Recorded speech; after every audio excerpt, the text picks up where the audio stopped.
What up? What up? Welcome in everybody to another episode of Profit Picks. If you are new, we do always start this show by being transparent. And yesterday I went 1-1. College, I did have a winner.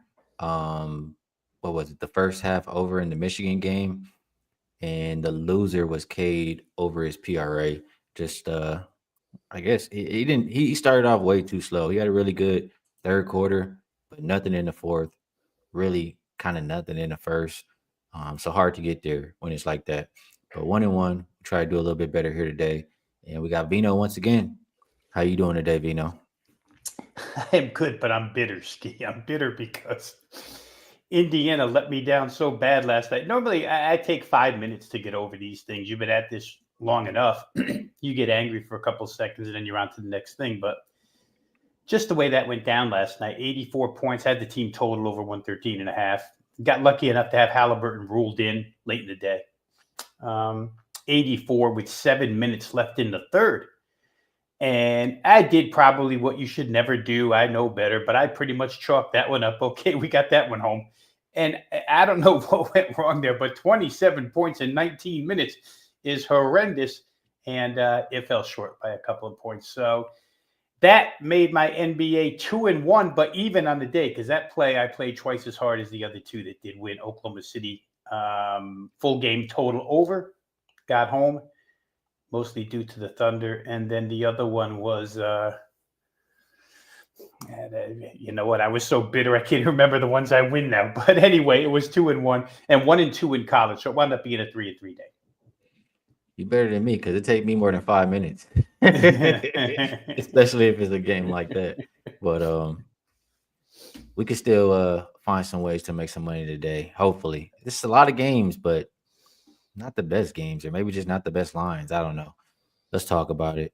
Mark says he's bitter as well. He had over 227 and a half and team total 113 and a half. Yeah. Horrible. Tough We need a loss drink, there. Mark. The other day. Two things. The other day, I had bet the Lakers, and by halftime, I said, I got to get out of here, or else I'm going to be drunk on the floor by the time the game's over. It was just looking so bad. And people were firing me up in the chat. They said, here Skee goes again with the Lakers. I was like, oh, man, I'm going to hear it after this game. So I just left the casino, and then I got home. I left the casino. I text my friends, and I said, I stopped watching. They were like, turn it back on, Skee. We hooping again. And the Lakers ended up covering. And then Sometimes they go that way. yeah. And then the last thing I wanted to say is, like you, I'm kind of good about that. I never really, well, sometimes I do. Sometimes it looks really, really sweet, and you like, man, that's a winner. But I try not to chalk it up as a winner before it does. But yesterday, that Michigan first half over, I needed 8 points with 4 minutes left, and it's one of my friends at the casino. He's standing up with 4 minutes left, saying, "Easy, no sweat." I'm like, man, you need to chill out. You need to chill out. You're doing too much right now. Yeah. I've seen too many bad beats to be getting excited with 4 minutes left. So let's get into today. We have first up Magic and Celtics. This one opened up Celtics minus 11 and a half. It's already moved 3 points to 14 and a half. And the total went from 210 all the way up as high as, see, a couple 213 and a halves out there. Nobody on the injury report for Boston. The usual suspects for Orlando are out. And then we also have Batajdi out for them. Um, this is first of a back-to-back for Celtics. It is a chance for them to bounce back, right? They looked really terrible losing to the lowly Raptors by double digits in that last game. And before that, they barely just squeaked by the Pelicans. So they kind of been playing, and they lost to Sacramento before that. So Boston hasn't been playing the best basketball. I usually do try to look their way off of a loss. 14 and a half, though, Vino. I mean, this Magic team, they're feisty. They play defense. Paulo, kind of, it's hard for me to bet against that. That's just how I feel. What do you think about Celtics and Magic? Yeah, I agree, Skee. I mean, and on the same token, I don't really want to walk in front of the Celtics in what could be a potentially angry Friday night home crowd situation. But I was thinking of this a couple of days ago. It's interesting. Remember last year how Jason Tatum couldn't tell us enough how important winning at home was after they played lousy at home the year before? And it's like they did well for a year at home, and now this year they don't care again about home games. Yeah. Not making a difference at home. And so it makes me hesitant to get anywhere near Boston, regardless. You just listed off how many in a row where they haven't played well. That sort of reminds me of the year. I know we were doing a lot of NBA together the year where Denver was so far out in front that they just coasted through these road trips. They wouldn't cover. They didn't care. And Boston almost has that I don't care attitude. I don't know if it turns around tonight. I'm kind of afraid to invest to find out, but I certainly don't want to invest against Orlando, where they have all the attributes that you mentioned. They play really good defense. It's a ton of points to give Orlando in what could be a lower scoring game, especially the way they play defense. So for me, it was no go. I did look at Boston first half because team total first half always interests me with them. They're like the second highest scoring first half team in the league. But again, slower pace, better defense. Do I know that Boston's threes are going to fall? I'm just not sure. So I passed the game entirely. I think you said it best in the prelim here, Skee. We don't know if they're just really bad games from a matchup standpoint, or if we just have lines that we can't get to one side or the other because the numbers seem to be pretty good tonight. And I think this is a case where I just can't get there because of the number. All right, I have one more question on this one. I mean, both of these teams, they've been playing really slow. Magic, the slowest pace in the league last 5 games. Celtics at 27th. Um, both defense is better than the offense. Why would this total be moving up here? I mean, the Magic, we know they're a defensive team, play slow. What do we agree with the total moving up? I think it would be more of a, especially Celtics want to bounce back. They'll probably play really good defense. That's just how I view it. I think the total is moving in the wrong direction. Any opinion on that? Yeah, I'll say this from the matchup perspective, the way we kind of look at it first and foremost, it doesn't make a lot of sense. I think there's a lot of guys out there that put mathematics together and run these algorithm systems that probably think Boston at home 210 is maybe too low of a number. I don't know how many times they've gone over 210 at home. But that's the only thing I could think of is that this is more of I don't even want to call it a system because it's not like a trend, but I think it's a numbers play for these guys that do it simply based on, models and that type of thing. I think a model might say a 210 is too low. All right, we'll go to Wolves and Knicks. This one opened up -3.5 for New York. It looks like 4.5 right now. And the total went from 220.5 to about 218.5. We have Dante DiVincenzo out, Terrence Shannon Jr. out, Miller out for the Wolves. Carl Anthony Towns is game time decision here. What he had? He had like a bone something in his hand or his wrist or something like that. But he could still be out there tonight. So it's once again, I mean, there's no Dante revenge, but Julius Randle versus his old team, Carl Anthony Towns versus his old team. Those are the two things that really stand out to me first in this game. And last time we saw these teams play, pretty sure, Randall he wanted to give it to him because he came out, he scored the first couple or first few buckets, I know, and he definitely went over his points, his PRA. Cat, I feel like he's been pretty consistent. He's been really doing it all, scoring, rebounding. I really want to bet on both of those guys. If I have to look at anything else, side or total, it kind of gets a little bit tough. So Randall or Cat props for me. Anything for you on Wolves and Knicks? Well, the first thing you look at is Minnesota revenge here. It was a 27-point loss. I just find Minnesota's Skee so unpredictable this season. It's kind of like Milwaukee in a sense where they look one way and you're convinced that's the way they are. And then they come back and show you their good side. And as soon as you get on their good side, they revert back to the poor play. I don't know how to bet Minnesota. And that goes for totals as well. I mean, there's been spans where Minnesota looks like they're focused on defense and we can play unders and cash. and then it turns right back around and they don't play defense. So it's hard for me um, to do anything where Minnesota's concerned. I would think in this game, it, New York seems to rise to the occasion with the better teams. I'll say that. I don't have those numbers in front of me. New York playing over 500 teams, but it just seems to me that every time I look up and the Knicks have an important game, they're generally winning that important game. I think Oklahoma City was the one team that really took them to task.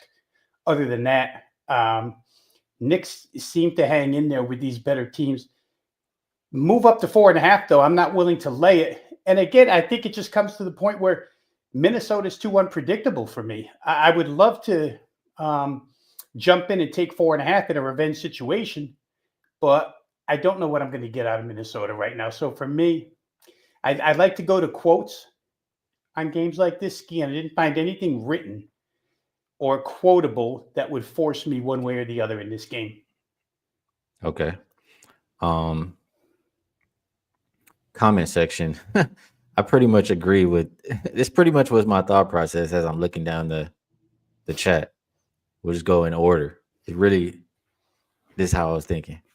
Brian Davis says Julius should score a ton today. He says Randall too good call, and then Samuel says Randall sucks. Maybe I agree. Randall does suck, and that's why I haven't pushed the button because I'm really not a fan of that guy. I just know, and he's gonna try to score. It's one thing he's gonna try to do, especially versus old teams. I've seen it when he plays the Lakers. We saw it last game versus the Knicks. That's just one thing I think you can count on from Randall right there. So I don't know. That's kind of how I view it. But Timberwolves do have no, they don't have rest advantage. But the Knicks did play an overtime game, and it's their 4th game in 6 nights. So I guess I lean towards Minnesota as well. All right. Raptors and Bucks. This one, lines haven't really moved too much as far as injuries. Marjan out, Jackson out, Abaji game time for Toronto, and quickly out. I'm gonna be real, Veno. This is one of those games I don't really want too much to do with it. The Raptors, they did get that win versus Boston, but I haven't loved the way they've been playing at all. The Bucks seem like they're back focused, back in the rhythm. I would want to bet the Bucks, but 11.5, it just seems kind of rich. So I think this is a pass for me. Is there anything you're liking in Raptors Bucks?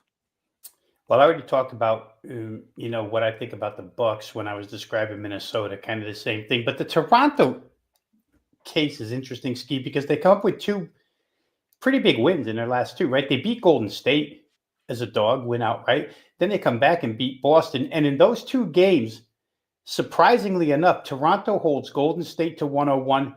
More than that, they hold Boston to 97. And I'm thinking, well, maybe Toronto is in a little bit of a groove here. But then I went back and checked their road games right before that. They lose by 9 to Detroit. They give up 132 to Cleveland. They lose by 14 to New York. So maybe it's a home road thing right now with Toronto. This game does happen to be on the road. Milwaukee's playing exceptionally well. I did see an article where it described the Milwaukee win against Orlando the other night. And it was kind of an article where you would appreciate this because it was kind of, digging at Glenn a little bit, where the point of the writer was Milwaukee did nothing but pursue the rim offensively in that game. They only put up 12 threes. And look what they did. They destroyed that team. Their point about tonight was Toronto defends the rim pretty well. Really well. And maybe because it's Glenn, they'll just start launching threes here tonight and they won't cover this number. So I can't get inside the head coach's mind, but it makes a lot of sense to me that might happen here. So it scared me off either way. Toronto's playing pretty well, but I'm not willing to take them. And Milwaukee's playing pretty well. I'm not willing to back them. So another one that I'd let go. Yeah, we don't got to bet all these games. And Adonis says, am I having 5-star on this week? Yeah, he'll be on right after this show. Literally right after. We'll talk some football. Jazz Pelicans. Another game I'm not wasting a whole lot of time on here, Rob. the Pelicans, to see them laying double digits, I mean, that kind of just tells you the state that the Jazz are in, I guess, right now. Um, Looking at injuries, everybody's on there that you would care about. I mean, no, a couple guys still in. Sexton's in, George is in, but it's ultimately a game. It's tough for me to get involved with it. I do think Pelicans been playing good first half, but other than that, nothing from me. Anything from you with the Jazz and Pelicans? And the first, really, it should be a mechanical play just to take Utah plus this many points, or just fade New Orleans laying this many points. I should say it that way. But they have looked better as of late. It looks like on some type of an upswing here. I find it interesting that the Jazz head coach, Will Hardy, I did get a quote from him where he said he absolutely loves the direction his team is headed. And I'm thinking, what direction is that, Will Hardy, that they're headed? Because they got destroyed the other night by Charlotte at home. But he seems to think they're playing well. I don't know, Skee. And like I say, I won't waste a lot of time on it either. I would say this: if you forced me, we used to do this on this show and on the other show, Gun to gun to the head. head. Yeah, gun to the head. Where you going? And gun to the head. I'm going Utah plus points. All right, it is the Pelicans' third game in 4 nights, 4th and 6. So maybe not the best spot for them. Um, Interesting here, Jazz. I guess Pelicans 4-1 ATS last five, 3-2 first half. Jazz have covered 4 of their last 5 games, full game, but 1-3-1 in the first half. That's pretty interesting there. We'll keep going to Grizzlies and Spurs, a game that we just saw. Haven't had much line movement here for this game today as far as who's available for San Antonio. Everybody except for Sohan. For the Grizzlies, I see Ja, game time, Smart out, Spencer out, Williams out. Um, you know, I kind of got lucky because I initially didn't want anything to do with this game last time, and then the more I thought about it, I was like, damn, I kind of like the Spurs. I feel like the matchup is good for them. And it looked like it for 24 minutes. But then the next 24 minutes looked a little bit different. So I still, my thought process is like, I think the Spurs will want to play a complete game and bounce back here in a quick revenge spot. But more than that, just a lot of what the Grizzlies do. And I wish I watched that second half more close because I kind of just let it go. It wasn't the games I bet on, and it looked like Spurs were up by a big margin. But the Grizzlies score a lot of points. They try to score a lot in the paint. And if you got Wimby down there, I mean, it's gonna be hard to do. That's just how I feel about it. So Spurs at home, catching points, quick revenge. That's the way I would try to look in this game. Especially you could be without Ja too for the Grizzlies. Spurs or nothing. What do you think, Vino? Yeah, first off, I mean, you really have to know the status of John Morant before you get, um, you know, before you get any opinion with conviction. I think, and to your point, 8 blocks by Wembenyama in the first half the other night, and then Memphis went to the locker room, obviously made some adjustments because they didn't try it near as much in the second half, and they wound up blowing San Antonio out. So, question is, do they just run the second half back that they played the other night for 4 quarters here, knowing that that's what worked? Probably. I mean, any sense of or any common sense, you would do that. And can San Antonio adjust to that and slow Memphis down a little bit? I don't know. Nothing slows Memphis down in my mind. They've got so many offensive answers, especially when Ja's on the floor. Most of their games are almost carbon copies as far as offense and points on the scoreboard is concerned. Here, I'm looking at team totals of 120.5 on the Grizzlies, 118.5 on the Spurs. It wouldn't surprise me if Ja plays, if this game makes it up and over again, but I really don't want it to have anything to do with it until we know if Morant's in or out. The problem with that is, of course, once Morant is announced one way or the other, there goes your line value, there goes your total value. So difficult game at this point for me. All right, next up we have Nuggets and Heat. This one opened Heat -3. They're now -1. Total went from 224 to 226. As far as injuries, you have Jokic game time decision here. Same for Aaron Gordon, and then Jamal Murray is probable for the Heat. Richardson is out. Um, It is the Nuggets third and four, fourth and six. And for the Heat, it's their first game home after I think a 6 game road trip. So we do tend to think of that as a little bit of a flash spot. But you still you need to have Jokic in if you're betting these Nuggets. First of all, you might not care about anybody else, but you definitely want to have Jokic in. And if he is, I would only look towards the Denver Nuggets. They won what, one, two, three. They won 4 of their last 5 games, so they're coming off of a blowout loss. I think they'll be focused here as long as they're healthy. And like I said, first game home after that 6 game road trip, it's a flash spot every time for me. Do you? Oh, I didn't put the banner up. Do you? Do you agree that if Jokic plays, Nuggets are the side? I do, if Jokic plays. And what's interesting, Ski, is that Denver's been such a lousy defensive team. Obviously, we've talked at numerous length about how they've gone quicker this year and become one of the top 10 tempo teams in the NBA. But their last, when you just said they're 4-1 their last 5 games, and the defensive numbers are great. 103 to the Clippers, 105, 101, 99. That looks more like Denver's defense of the past. Now, the Houston game got out of hand because Houston was rested. Denver was on the second of back-to-backs coming home with travel, so Houston certainly took advantage. And Houston plays with pace. Miami doesn't play with any pace. Probably suits Denver a little bit better. If they have Jokic in the lineup, I think it's pretty cut and dry toward the Denver side here. I think that their defense is coming on, and they probably have the capability to keep Miami somewhat quiet on the scoreboard. This whole Jimmy Butler situation, since the suspension ended, in the lineup, not in the lineup, wants to be traded, doesn't want to be. It can't be helpful for this team at all. I know they had this little pact on the road where they kind of bonded under. I forget what their slogan was, but they played pretty well. Just don't know that can continue against a motivated Denver team. So if we get Jokic here, it's the same thing as we just said about Ja, right? As soon as we know about Jokic, we lose all our value. So maybe you have to be a little bit proactive in this one. But I think Dallas is the right side. I mean, Denver's the right side. All right, we'll move over to Mavs and Mavs and Thunder. I don't know what I almost messed that up pretty bad.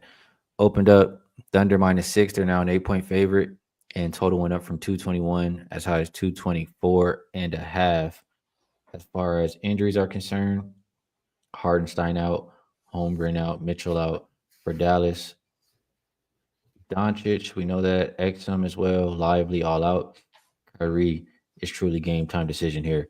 And the Thunder coming off of that's a message if there ever was a message to be sent. I think we saw one last night for OKC. And I don't think the game was too taxing. OKC, damn, I looked this up and I forgot it. But I think it was OKC. Or here, I'll do it again. Rest equals 0. I think they were pretty good unrested. So 5-2 ATS without rest so far this season. And without rest on the road, they are 2-0, winning by about 10 points per game. I saw this line when it opened, and I saw it moving. I thought to get in at 7. I just, I hate betting these back to back because you always just got to wait and see who will be ruled out.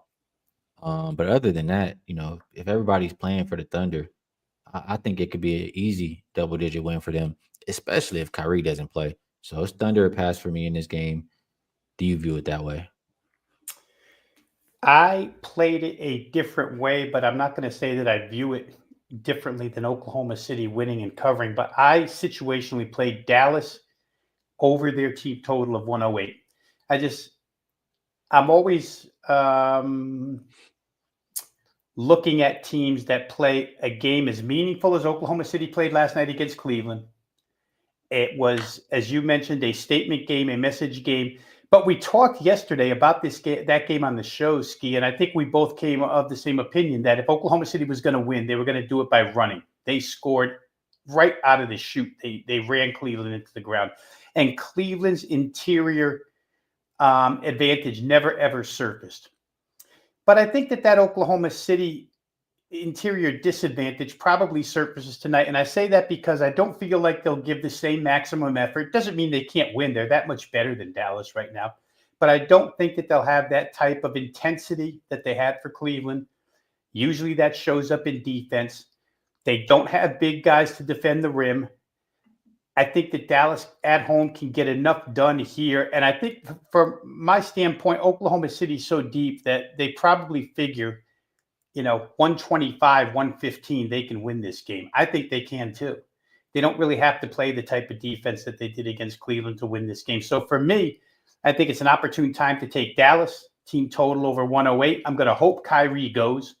I did it early because if he does go, you won't see 108 anymore. Their total will probably get jacked up to 110, 110 and a half.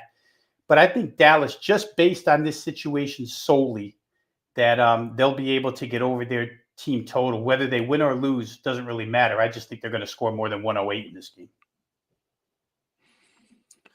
All right, 2 more games left. I think we're doing decent time. Hornets and Bulls, not a whole lot of movement as far as the spread. Total did go up about a point or two, though. I do see it as high as 236.5 right now.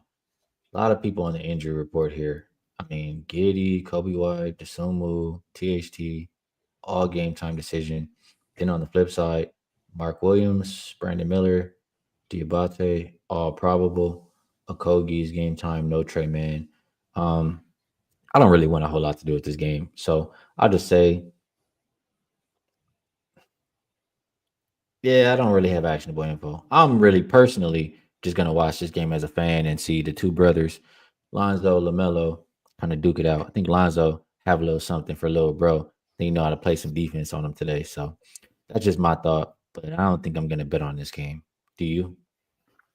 Originally, when I was going to go look at the overnights, I wanted to be on Chicago because they only scored 94 points last game and they're so good offensively. I thought this would be a good bounce back, but their team total, Skee, is 120, 120 and a half. And that injury report, as you just listed, is too full of point scorers for me to really get behind them scoring over 120. So I let it go. Charlotte's been playing pretty good ball. They do come out of altitude with that win against Utah the other night. Totals rising here as we speak, up to 236 and a half. So honestly, I don't have a good opinion. My first thought, though, was to play some form of Chicago total or even full game total. I would have probably leaned on the Bulls. Even their first half total was too high for me. It was like 62 and a half. And I just thought I'm not getting involved with that. Well, both are top 5 in pace last 5 games. I do want to mention for the Hornets, they've had to travel every game so far in 2025, whether it's from road to home or home to road, every single game. Meanwhile, while it is the third game in 4 nights, fourth and sixth for the Bulls, they've played their last 4 all at home. So I think there could be a little bit of an advantage for the Bulls in that one. Last but not least, Nets and Lakers opened up Lakers minus 11 and total. I mean, it's sitting right there. Total went a point and a half down to 217. As far as injuries, AD, LeBron, both probable. Dorian Finney-Smith will not be available. Usual other suspects for LA not available. For Brooklyn, Cam Johnson is game time. Bogdanovich out. Lewis out. Cam Thomas out. Wofford out. You know who's not out? D'Angelo Russell. He said, I'm damn sure playing this game. He sat out last. I should have thought about that before I played that last game. He's saving everything to show these Lakers here tonight. And on that note, the books, man, release the D-Lo props, you cowards. They want to put everybody else out there except for D-Lo. Man, y'all going to get lit up either way if y'all wait to the last second or not. Just put him out. Because D-Lo's going crazy tonight. It don't matter what number he put up. He's getting it. On the flip side, if it ain't broke, don't fix it, man. Y'all should know what to do already. You wake up, you see the Lakers playing, and you bet your boy to get his assist prop. I ain't even gonna say the name no more. You should know by now. I've been saying it every day for about I don't know how long. So if you know, you know. We'll call it that one for the props in this game. Veno, I also think the total. I mean, if I think Dito's gonna light it up, he obviously is gonna bring more offense to them. Don't see much defense being played in this game. Do you like that over, or how are you viewing it? It's the way I'd lean, and I'd lean that way only, for a couple of reasons. Most of what you just mentioned, but on top of that, the fact that the Nets only got 67 points the other night was embarrassing to lose by 59 in LA. I think it's nice that they had a separation day between these two games in Los Angeles, because if this had been back to back, we know that after the Clippers game, the Nets would have been out all night long and then have to come back and play the Lakers. At least they got yesterday to sleep it off so they can come here and play halfway decent. So 67 is just, any group of guys would want to improve on 67. Certainly to get to 217, they need to get to about, I don't know, let's say they can get to 105. Do you believe the Nets can get to 104 or 105? Then you should be on the total over. It's probably going to go that way. I just haven't bet it yet. And the D'Angelo Russell props, like you say, you have to get involved there once those things are listed. Yeah, man. Books, they trying their hardest to save some money tonight. That's we'll see. I'm gonna be looking. I'm gonna keep refreshing all day. It don't matter. I'll wait. Just put them out.